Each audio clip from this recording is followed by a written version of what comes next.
And isn't that the mtpfgo.com website, right? Yeah, Zeno is up. So is it MTPF Go website or no? Just W. Just B.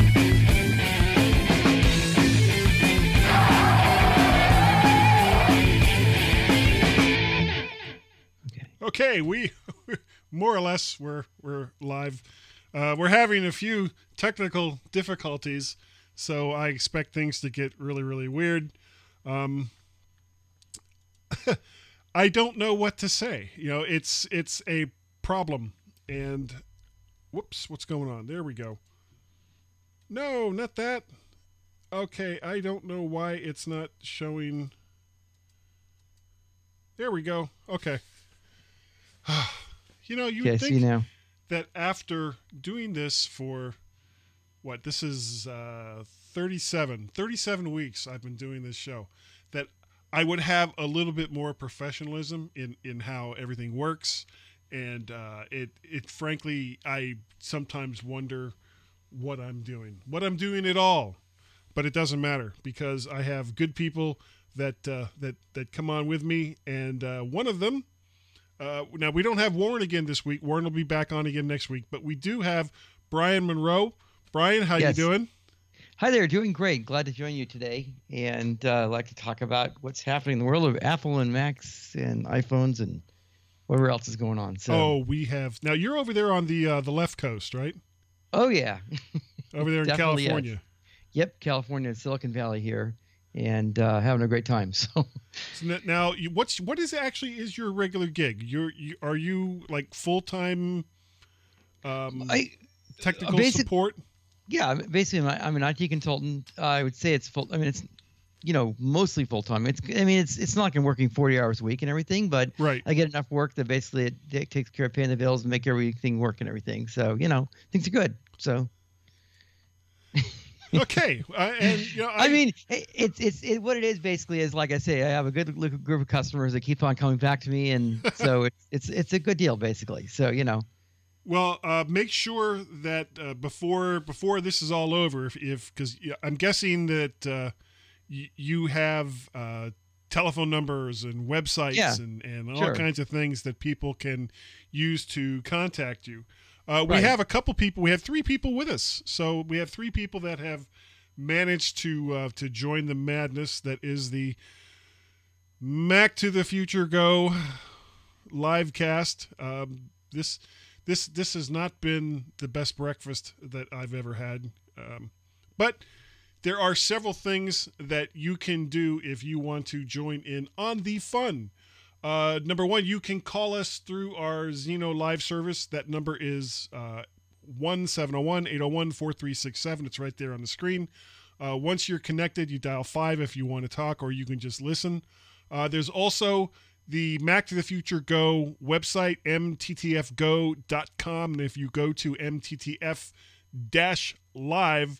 you can right there listen to it live. You can use there's like a cool little graphical thing that you can use to call into the show.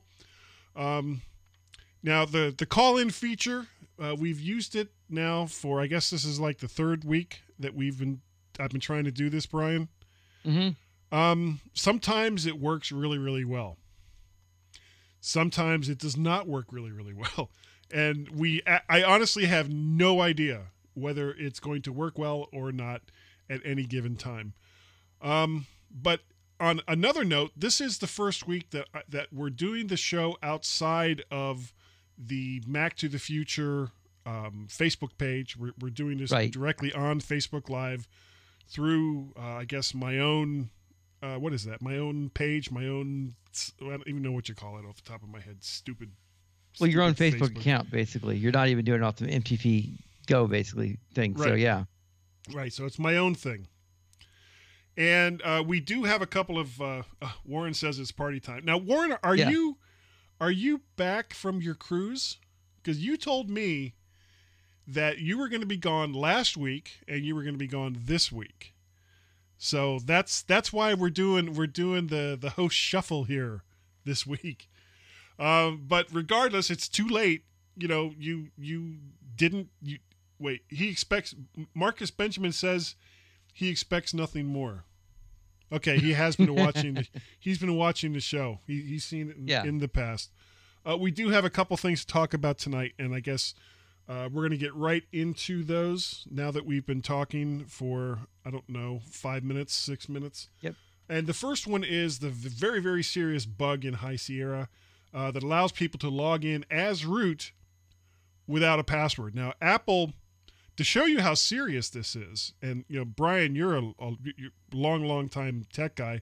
When have you ever seen Apple release a patch this quickly? I mean, other than the situation they had with maybe the iPhones that wouldn't get that was kind of breaking some iPhones or something like that. Basically, they had a bad patch, I mean, a bad update or release or whatever.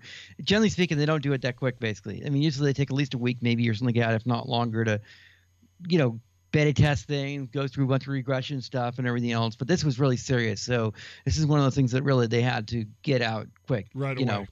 Yeah, I mean, just like the situation they had, which came up recently, also with the file vault vulnerability as well, right? Again, this is Apple, big company. I'm not going to give them a pass on this, honestly, because really they have to make sure they're getting things right.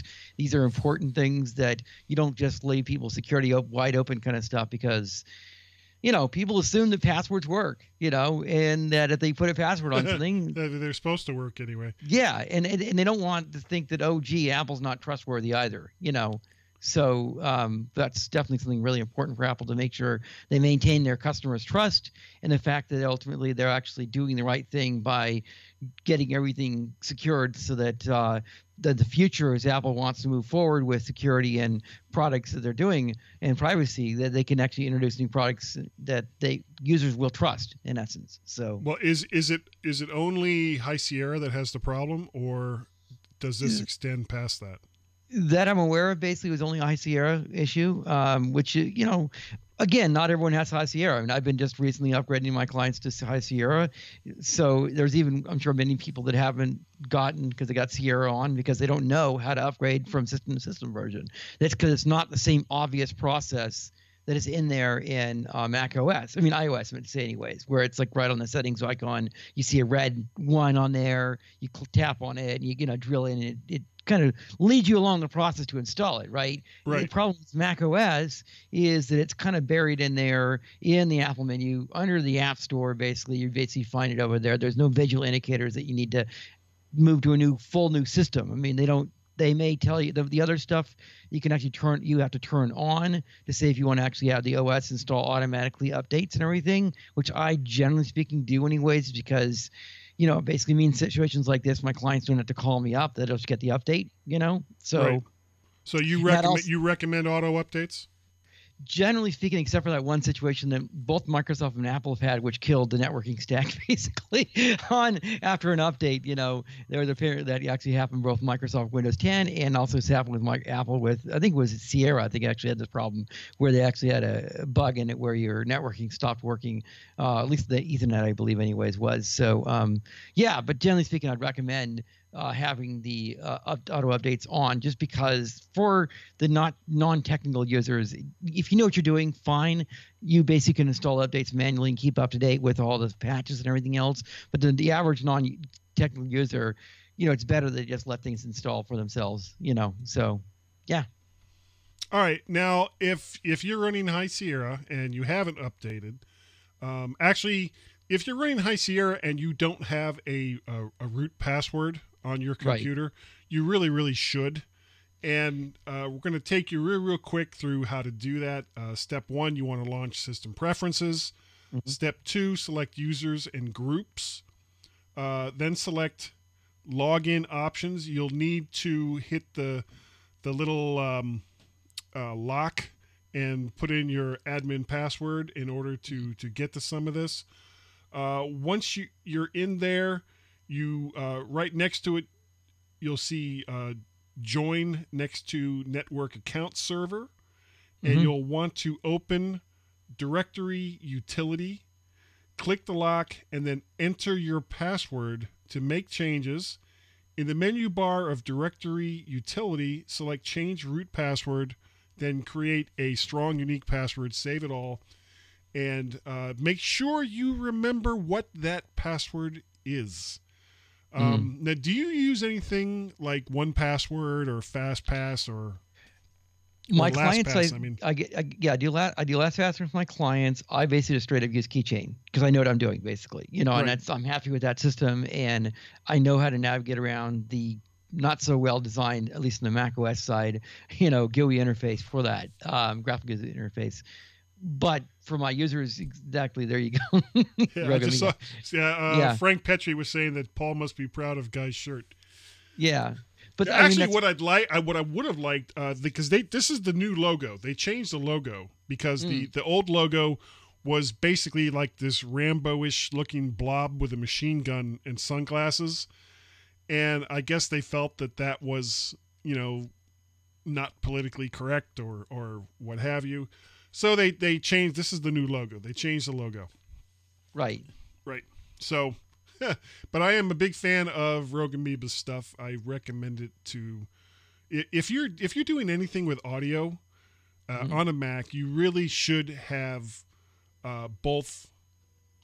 Oh God, Loopback and Audio Hijack. You should have both of those programs because they're just awesome. And I used to do the entire podcast using Audio Hijack. The problem I had with it, and part of the reason why I went back to analog through the mixer and everything, was because I was starting to get lag, not unlike what we're having the problem with here tonight. Well, if you want to do everything in software, here's the thing, right? And you probably understand this. You need a lot of horsepower in your computer, right? And one of the wonderful things about dedicated hardware, and this comes to do with like VoIP type stuff, versus like regular phone lines and everything else.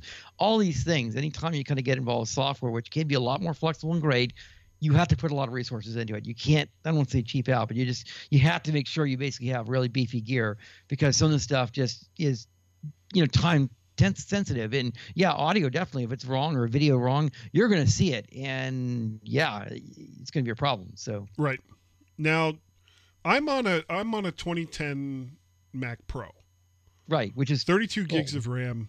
It's old, SSD.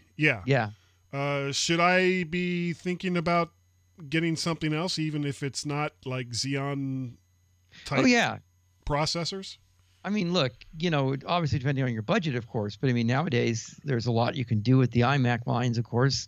And of course, nowadays Apple promises us to have by the end of the year a new iMac Pro anyways, depends upon what it goes. But, you know what? I'm not willing to spend $5,000 on an iMac. Okay. I'm sorry. It's a nice machine. The problem is there's no future. There's no future for a machine like that. And that's, people that have iMacs are great. I've had many iMacs over the years. Right. But when you hit the brick wall with an iMac, you're stuck. There's nothing else that you can do with it.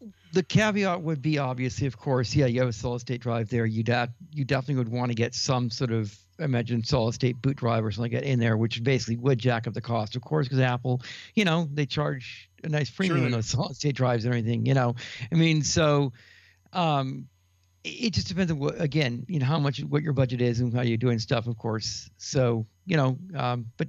And the problem for right now, obviously, of course, is you wouldn't want to buy the trash can one. They call it Mac Pro, because again, if you're looking for that one, that's really doesn't offer expandability. And if the rumors are true, maybe next year, hopefully, maybe something else back to some sort of truly more expandable machine. Yeah, I mean, don't forget also they're also working on expandable graphics cards. That's going to be coming. I think that's beginning of next year as well. Basically, the external graphics cards you can start doing on the. That was kind of the promise. I mean, I know we're getting completely off topic, but I think we've pretty much said all we need to say about the macOS High Sierra. Insanity. Right. The only thing I wanted to say about that is that even though it was really a problem. Again, my confidence still is high with Apple in the fact that, they did fix it quickly. And I don't know about any exploits where somebody actually on any sort of I mean, yeah, somebody could have walked up to somebody's system and did this just as a prank kind of thing, and it didn't make the news and everything. Right. But this is not something where I heard about like, oh, and not to downplay it at all, to be really clear about this, but I didn't hear about any sort of situation where any kind of targeted attacks were happening against Mac users because of this, because somebody knew, this is something going on in the Mac universe. You have to remember, you had, the whole issue with this was that you could get root access to someone's computer if you had physical access to the computer, and and pretty much all bets are off when you're talking about physical access to any computer. The other thing that if somebody really wants to do, and I'm not sure I really entirely recommend it, but is also you can set up a BIOS password as well on your Mac, and that with that plus a file vault with everything, you lock everything down. Really, it is pretty secure. You forget your passwords though, you're out. Yeah, you're so screwed. Don't even try calling Apple. Yes. Don't take it to the Genius Bar, because they're going to look at you and go, they're going to laugh. We're sorry. We can't help you. They're going to laugh at you the same way they laugh at the FBI, basically sits there and pouts and angrily basically says. Speaking of which, Apple went to them and said, we are willing to help you with this phone. And then they waited past 48 hours, and the whole thing was toast. What drives me nuts about the whole, I'm sorry, it's kind of diversion here, but drives me nuts about the FBI situation anytime the law enforcement stuff here is, Apple's has been very clear that they're willing to work with law enforcement in a timely manner. The problem is these people, if they're willing to go through the proper channels with a warrant. Apple isn't just going to say, of course, on the down low, you want us to do this. Sure, we'll give you a backdoor into iOS. Here you go. Right.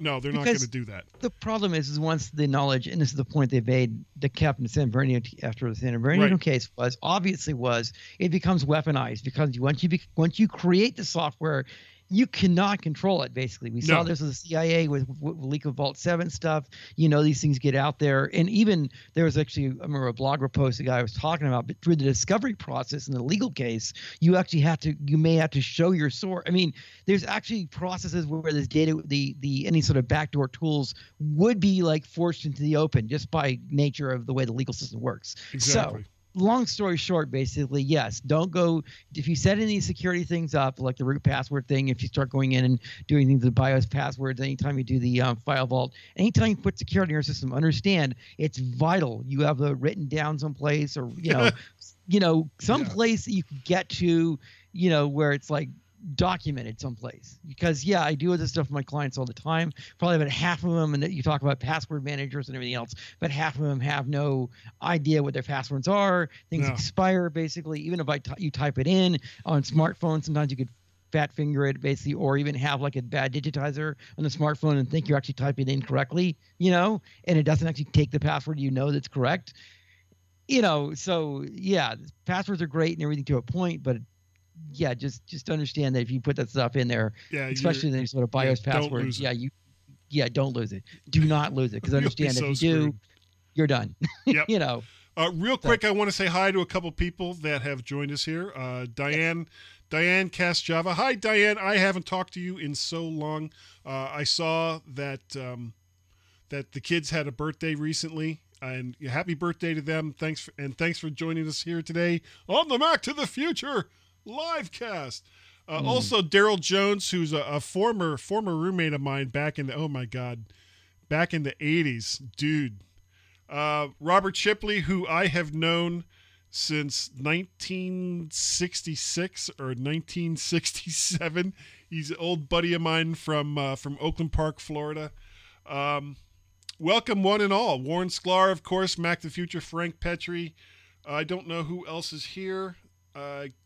One thing I really wish that Facebook Live would do would give you like a little layout of who it is that's on, so that you could actually see, because I don't know. Oh, Ed Eisen, of course. I don't see who is on and who isn't unless you guys make a comment. Right.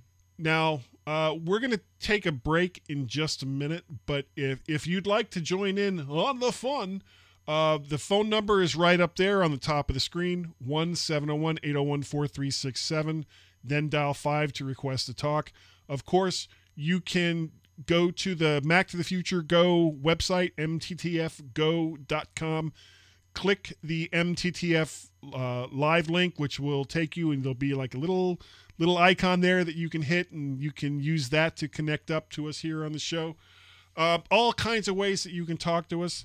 But in the meantime, we are going to take a little break, and I think it is only fair that with this being the first one that we're doing outside of the confines of the Mac to the Future Facebook group, which if you're a Mac user, you should join because it really is a great group of people.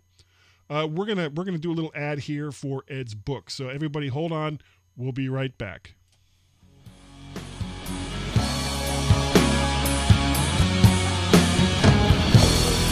Are you a new Mac user or an old hand?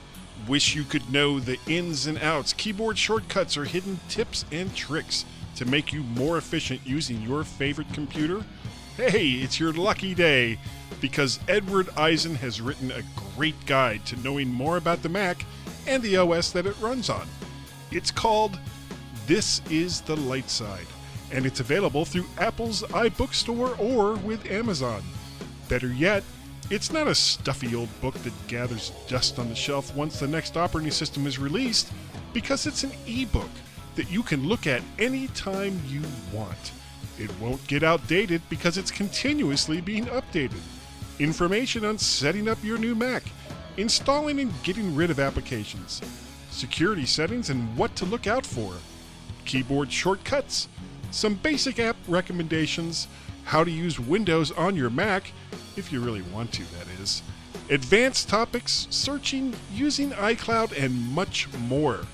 All this for a mere 99 cents. Go to the iBookstore or Amazon and check out Edward Eisen's This is the Light Side. It's the book you want on your virtual shelf. Okay, we are back, and I know that the video and the audio is all out of sync. I'm really sorry about that. I don't know at this point what I can do. Brian and I noticed it just before we were going to start, but there was just no way. There was no way that we would have been able to take everything off all the way down and bring it back up again. Again, with no guarantee that everything was going to work the way we wanted it to. Hey, Tony Whittle, another old friend from my South Florida days. How's it going, Sweet. Tony? It's like old home week here. There's like all kinds of people that I've known for decades. Decades, I tell you, decades. Again, if you'd like to join in, if you have an opinion on the Apple's problems with the root access bug, you can call us 701-801-4367, then dial 5, or you can go to the website mttfgo.com. All of the different things I've talked about before, it's right there on the screen. Call them, go to them. Let's hear from you. The other thing I wanted to talk about tonight, and I'm kind of glad you're here because I kind of know the way that your mind works on this kind of thing. I wanted to talk about the Freedom of the Internet Act. Oh, yes. That is currently making the rounds of basically the FCC and the current occupants of the White House and certain members of the judicial branch of the U.S. government seem to all be kind of pushing this Freedom of the Internet Act. And if you don't know what the Freedom of the Internet Act is, it's essentially going to get rid of net neutrality. Now, I'm going to let Brian kind of tell you what net neutrality is in his own words. Go ahead. So basically the idea is neutrality says that, all right, we have this internet thing, which everyone's using now, of course, we watch the show, and that so Netflix doesn't get treated unfairly and against from companies like Comcast as an example. When they are changing lots of traffic with Comcast, and Comcast is not able to go out and demand money from Netflix, for example, or a new upstart provider, basically, somebody like one of these tech shows we know, wants to broadcast something basically. And the idea is they don't get edged out because they don't want to pay money basically to Comcast to get access to their customers. The problem we also have, don't forget, is this is not just net neutrality, it's also zero rating that actually becomes part of the deal too. Because what happens is the other way it works is that you actually can have a situation where, okay, if I'm with T-Mobile, and they cut a deal with Major League Baseball or MLB, and they say this is not cutting against my data caps. This is part of the thing too. So it's not just even the speed of the service; it's also a question of the data caps. If it's saying, okay, any data that I'm getting from Major League Baseball and I'm watching it on T-Mobile's system or Verizon or whatever, if they've cut a deal with them, that means it's going to be make it more likely going to watch Major League Baseball versus watching NFL as an example, right? So you have those issues going on. It's not just the fairness of the data packets and whatnot becomes an issue of Comcast, charging extra money to Netflix to provide access to their customers. But you also have the zero rating stuff. To me, that's part of the deal, even though I'm not part of this discussion right now. I understand, but this is part of the question: is you could actually have a Major League Baseball who gets preferential treatment, or maybe Facebook, an example of on the wireless providers, Facebook may say, well, go to AT&T and don't worry about surfing Facebook because whatever, but that basically means like a Gab.ai or some other provider basically, is going to have a problem getting in to those customers, And the last thing I'm going to say about this also, which is there's a question also the app stores. That's also part of this question here. The gatekeepers there too, basically being Apple and Google, are sitting there going and saying, well, what they're going to allow in their app stores and which ones they aren't, which basically again means if you want to have an app, you may not be able to get it in the app store for political reasons, basically, so there is a lot to this issue to unpack here, basically beyond just the net neutrality. So even though I understand this is one important area that people are focusing on, I'm saying there's other moving parts here to the way the internet works that are basically things that are important to the discussion we should be talking about. So that being said. But, to me, it basically means that, remember that a lot of these ISPs, internet service providers, have virtual monopolies in the areas that they're in. So it's not like if they do something under the Freedom of the Internet Act and make it so that you can't watch Netflix unless you, and this could happen, you can't watch Netflix unless either A, Netflix pays the ISP for the additional bandwidth, or B, Netflix becomes a service through the ISP that you have to pay for to the ISP. And this is on top of whatever it is that you're paying Netflix. Now, for people who are looking to cut the cord of cable companies as far as video content goes, this is a nightmare. Because the ISPs have a vested interest. Because Comcast, they're making money. They're making money off of serving you up video content. Yes, because Comcast is part ownership in NBC Universal and maybe Univision and some other things they're involved with. And so they have a vested interest in not letting you cut that video portion of the cord, even if you use them as your data ISP, which is ideally, I wish that we could see a situation the government would go in and say, hey, Comcast, you have to divest your ISP business. That's something that actually somebody else is going to have to go over and take over and run that infrastructure, because there is a conflict of interest. Conflict of interest here of you basically saying, and essentially the same thing's true with any VoIP providers. Same thing. If I don't want to use Comcast for VoIP providing, basically, or for what they're called, Switch Digital, anyways, they're digital voice services.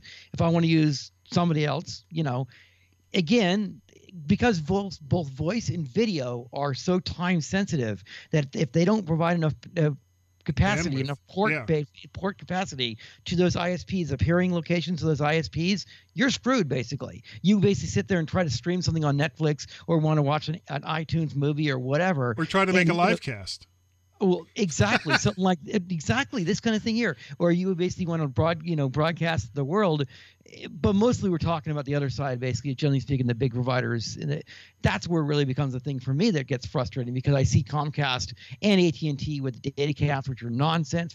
I get why they need data caps on mobile cellular stuff, because they pay a lot of money to the FCC for the spectrum, and there's only one spectrum available with just radio frequency. That's just how it works. Physics. But when it comes down to either AT&T physical cable that's going into your house, the only limitation is how much bandwidth they're going to push to wherever the central hub is for your neighborhood. Right. Because most, cable originally was literally that. It was like RG6 cable that was going from a central hub, usually buried in one person's yard in that neighborhood, and then branching out from there to all the other homes. Yes. Well, and when you're talking about RG6 or any kind of RG cable, which is copper, insulated, all the rest of that, you are going to hit a definitive wall when it comes to bandwidth, because there's only so much, especially if there's multiple people all trying to do stuff at the same time, that you can do with something like that. But now most everything is fiber. Yeah, but that's true to a point. But I will say a lot of the cable plant that I've seen around here and that I'm aware of still is a lot of copper stuff anyways. Basically, the last mile is really copper, but they do have fiber as part of the infrastructure as well. AT&T, I know around here with the UVerse project they've done, have pushed out the quote-unquote central offices to the side of the street. Basically, so these places basically see these boxes basically have on the side of the street where they have easement where they can go in and actually put power there, and they basically get the copper to the shorter loop basically so they can run faster signal basically or services. But again, you start talking about 4K TV and everything else, you just really bandwidth really starts just eating up on either of those infrastructures. But still, this like I say is like, the problem is the ISP side, we want ideally IP everything as much as we can, and so if I want to go there and just say I want internet for everything, well, I should be able to do that and be able to use some of the infrastructure and not have to wait for 5G cellular services to come along that may or may not be capturing the bandwidth in such a way that I can use it as my primary connection. Well, when you get down to the brass tacks of it, it's all just data. So whether it's because one of the things that they're doing now is they try to bundle 3 different services: your landline telephone, which most people don't really need anymore, if not more.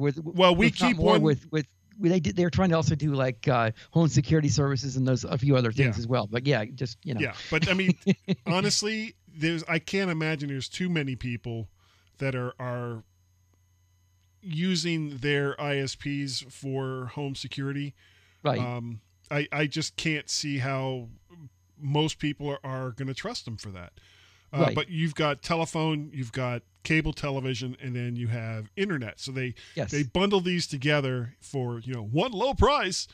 Mm-hmm. But when you get, like I said, when you get down to the brass tacks, whether it's packets that are going to your cable box to watch, the Packers versus the Lions on Sunday, or whether it's you're using Google or Safari to watch Mac to the Future livecast on Wednesday nights at 8 p.m. Eastern Standard Time.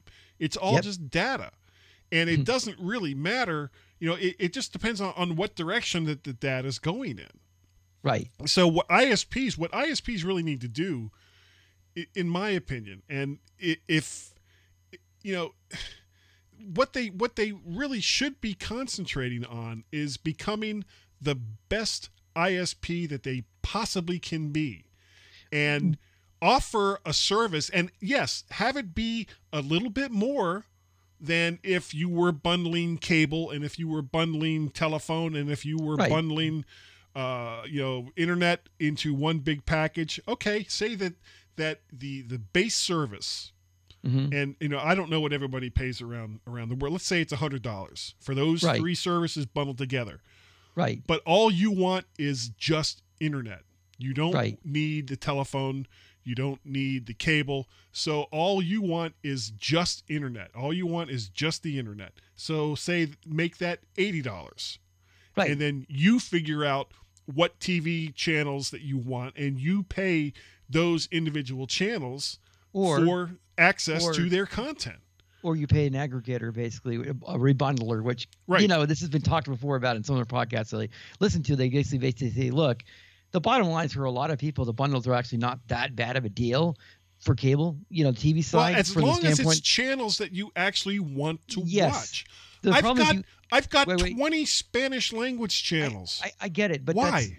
But there's a side of it that is the economics of scale. Basically, that says that okay, when when the bundling side says the deal here, if I want, and this is the situation in ESPN I'm aware of. Basically, if I don't watch sports in ESPN, but somebody else likes watching, I don't know, I'm gonna say HBO or something like that. I'm just saying an example. It's a movie channel, and we basically both kind of have that part of a package. It sort of works out good for everyone in the end, because those two might be very expensive to carry versus the Spanish channels may be very cheap to carry. So it ends up working out good in the end for everyone if everyone pulls together, and that's kind of the idea basically.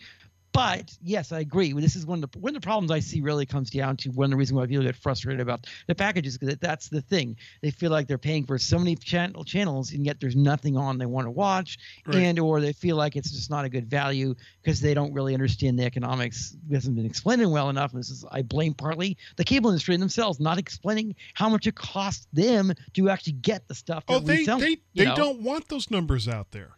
They don't want those numbers out there. To a point. I'm not talking wholesale numbers directly, but at least some idea of, like, I don't think down to the penny, but they should be like telling us, okay, this is the kind of profit. I know it's kind of gets dirty word profit anyways, but they say, look, this is the kind of profit we're making. Apple makes profits anyways. Everyone knows that. People Apple tells people how much they make. But it's kind of known that they had 30%, 40% margins. That's been heard around a lot, basically. And I think if you just say this is what it is, you accept that, but I would say, as far as you're talking about ISPs and everything, again, one of the things I love about the example here, ISP, Sonic.net anyways, I understand, with Dane Jasper, the CEO guy, is he's very active in trying to, he's a community broadband provider, about wanting to be a good ISP. He's not trying to do data caps and everything else. He's trying to do a fair service anyways. The problem is, basically, again, either he has to resell AT&T services to reach many more customers, or he has to rip up streets, not really rip up streets himself personally, but, he has to do a bunch of stuff anyways. And as we see what happened, I think it was down in Atlanta, I believe, anyways. They had a lawsuit that actually came out because they wanted to have poll access to the polls from the community and broadband. They lost basically because there was good enough effort by Comcast and whoever the other, I think maybe AT&T or World, was down there. The point is, again, these are things that just it's a problem. So. And believe me, the freedom of the internet, and part of the way that they sell this is we would put so much more money into the infrastructure if only we could do this, and this. And it's total BS because, the cable companies are making, they don't announce it, but they're making money. They're making a lot of money.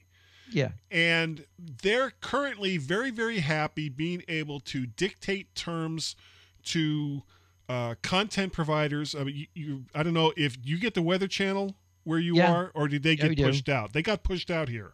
Okay. No, I believe it's still on our system here anyways, but honestly, I really don't watch so much cable TV anymore because, I said, it's, what's there anyways, but yeah, I mean, exactly. So you're saying the content dealers, that's exactly right. But again, part of the, getting back to the issue we said before, if they are sitting there and they have part ownership of NBC, I just don't understand how this is not a Federal Trade Commission or some sort of antitrust question to say you actually are sitting there and you have a vested interest in, I just don't understand why somebody hasn't gotten to that level where they for a really, really long time, and for radio, for example, for a long time, if you owned a television station, you couldn't also own a radio station. Right. And money got involved. Those laws went away. And what basically happened was we had a consolidation of radio stations to the point where all of these radio stations that we used to listen to lost their identities. And they all sounded exactly the same. Yes. Many times they had a DJ that's sitting in a small booth in Wisconsin that is telling you what the weather and traffic is like in Los Angeles, because it was cheaper for that to have that guy there instead of actually in Los Angeles. They've got their playlists. They've got, for every single genre of music that they have. And the flavor of radio for the individual markets has gone away. It's gone. And I don't Right. think it's a coincidence that listenership to radio dropped significantly right around this same time. Because, yeah. I mean, we down in South Florida, we had some great rock and roll radio stations. We had, and I don't know if any of the guys are still on here that knew me from back then. We had WSHE 103.5 FM, great rock and roll station, Zeta 4, not 94.9, I mean, just all these great stations. And if they were playing, yet again on Y100, which was one of the big pop stations, the 16th showing of Peter Frampton Comes Alive, something from that album, yet again, well, then you could switch to some other station, hear something different. But a lot of times now, you switch from one rock station to another rock station, they're playing the exact same friggin' song at nearly the exact same time. Yep. Because this consolidation, it's destroyed radio. Of course it has. And radio isn't going to come back. But it's also, I'm going to say the FCC has destroyed radio as well by being greedy. I mean, I hate to basically call it out like it is, basically, but the licensing fees they charge, they basically force the stations to basically put on so many damn commercials, the top of the hour, the bottom of the hour, these 6 or 8 minute ad breaks and everything else that are just incessantly annoying. It's like, seriously, get me the content. I understand you have to pay for it somehow, but at a certain point, if there's going to be money going out, pay for the infrastructure, pay for the technicians, pay for all that stuff. But if the government's going to sit here, and going to want to basically have their hand out and demanding all this money basically for spectrum, and then basically makes it so the system is worse because you have to force in ads to pay for that, fees. And basically people go, well, I'd rather just listen, to the internet basically, or listen to podcast. And actually, I was going to say the other point I was going to say about that is I don't have a problem with the consolidation of these stations if we have other options. With the internet, basically having the option between YouTube and other, podcasts and other things we can listen to and watch. Sure, fine. And consolidate as much you want. It's just like what goes on with like Walmart comes in and sucks up a bunch of business. It's like, well, not that I think it's great and everything, but if you have maybe another option with Amazon, well, they still have another option. I can have some diversity in what I'm doing, B&H Photo and everything. I can go there basically, right?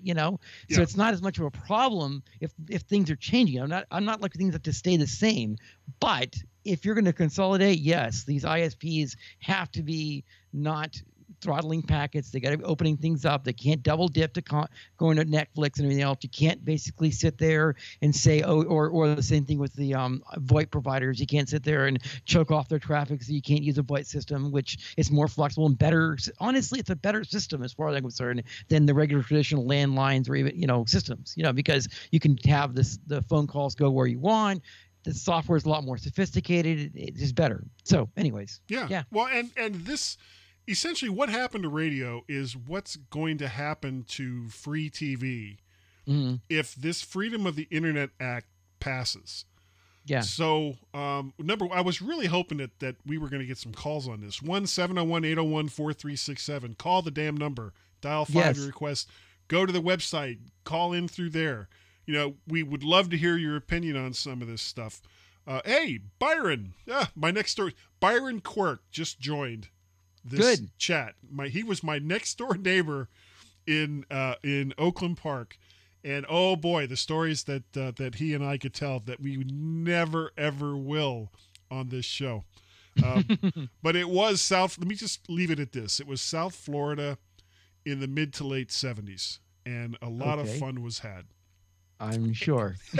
Anyway, so I've heard us. Anyways, yes. Yeah, if you have an opinion on either pro or con on the net neutrality versus freedom of the Internet Act, please give us a call 1-701-801-4367, then dial 5. We are almost out of time, so if you want to have your opinion known, you really, really need to call like right now. Yes. Brian? Yes. If there was some way through the magic of the internet and the magic of all of this technology that I'm not using correctly to advertise and promote what it is you do, how would I do that? Basically, you can get a hold of me. My email address is brian@monroezone.net, BRIAN at monroezone, MONROE zone, ZONE.net, or you can give me a call at 650-444-8246. Go ahead and do that. Happy to help out with tech issues and everything else. I do charge, of course, but Of course. quick questions that are easy to answer, basically. But yeah, that's how it works. So, yeah. We're not getting any calls in, so I think I think it's I think it's about time that we call it a night. Brian is going to give me all of the links and various contact information. I will have those in the show notes. Mm-hmm. You will be able to watch a edited version of this, the audio and the video. I can't see how it's going to sync up, because I think even here on this screen that Brian's audio and my audio is out of sync with what we're doing. But okay, maybe next week it'll be better. Maybe it won't. We don't know. That's the excitement of live cast on Facebook. Boy, that was a really, really weak way to work my way to that. If you would like to join the Mac to the Future Facebook group, it is remarkably easy. If you are a Mac user, iPhone user, any kind of Apple user, we have lots of great people there on that page that knows a lot of great stuff. Any problems that you have, we are sarcastic and we aren't always politically correct, but we are fun. So go on over to the Mac to the Future Facebook group, join us there. And we hope to see you there. And Brian, thank you so very, very much for coming on this week. I appreciate it. Well, thank you for having me. It was a lot of fun, and it's always interesting to talk about Mac and computer issues and ISP issues and everything else. So, and next week, Warren will be back, and we will hear about his cruise that he went on. I'm so jealous. I've never been on a cruise. I would love to. I've been cut off. Oh no, Frank Petrie says we've been cut off by Comcast. Oh, sad face. Well, before everybody else cuts us off, thanks for joining us tonight, guys. We really appreciate it, and we'll see you next time. Good night.